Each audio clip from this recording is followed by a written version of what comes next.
Welcome to HopkinsSports.com. Ernie LaRossa joined by Johns Hopkins football coach Jim Margraf. Blue Jays set to open in less than a week against Washington and Lee right here at Homewood Field. And coach, after months of preparation, finally game week.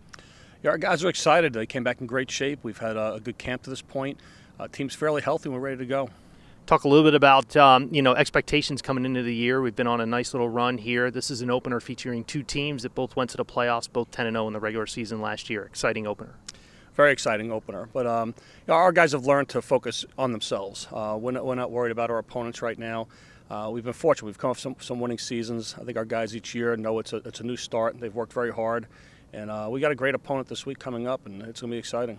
This is an opportunity for us to talk about the Blue Jays, and of course on offense we have a lot of returning skill position players, but it all starts with number 9, second year as a starting quarterback, Jonathan Gervano. Yeah, John's been terrific so far in camp. Came back in great shape. He's a true leader. Our other quarterbacks have played very well though too. We feel we've got some great depth at that position right now. Talk about the guys that John will be getting the ball to. We have a lot of depth, as you mentioned. Of course, we talk about John to start, and yet we have the Centennial Conference reigning Offensive Player of the Year in Bradley Monday.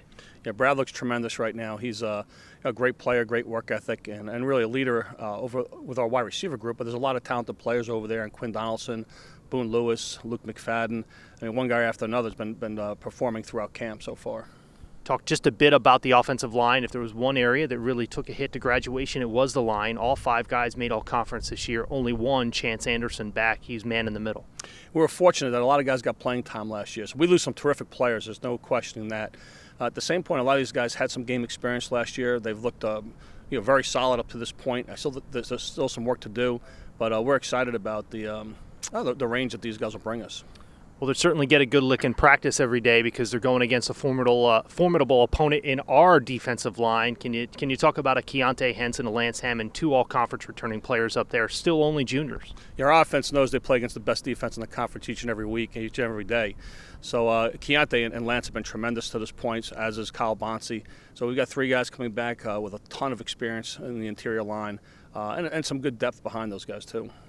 Moved one level back, and we took 2 big losses there. Keith Corliss and Brady Watts, both 2-time first-team all-conference players at linebacker, and yet we return our leading tackler in Jack Campbell, and we have some other players who have experience there as well. Our defense has done a great job of playing a lot of people during the season. So many times we've lost starters and had a leading tackler returning, or guys with terrific stats. So we feel very comfortable with the people we've got coming back right now. It's very hard to replace a Keith Corliss or Brady Watts at the same point. Jack Campbell, Dan Johnson, there's a lot of guys, Garrett Speck, playing very well defensively at this point.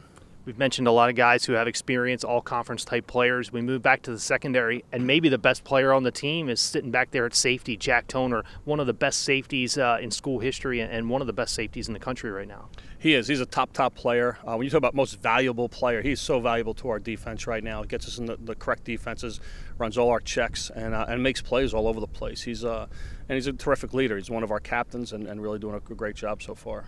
Has to make you feel comfortable. You can put pressure on the quarterback up front, and we've got some real depth at the corner. Marcus Spearman, a senior, Michael Monday, a junior, and a lot of young guys battling for time. Talk about that group, and what they bring to the table and what they allow you to do. That's a talented group, and Marcus and Michael Monday give us the opportunity to play some man-to-man, which we haven't done as much in the past and might do a little bit more this year.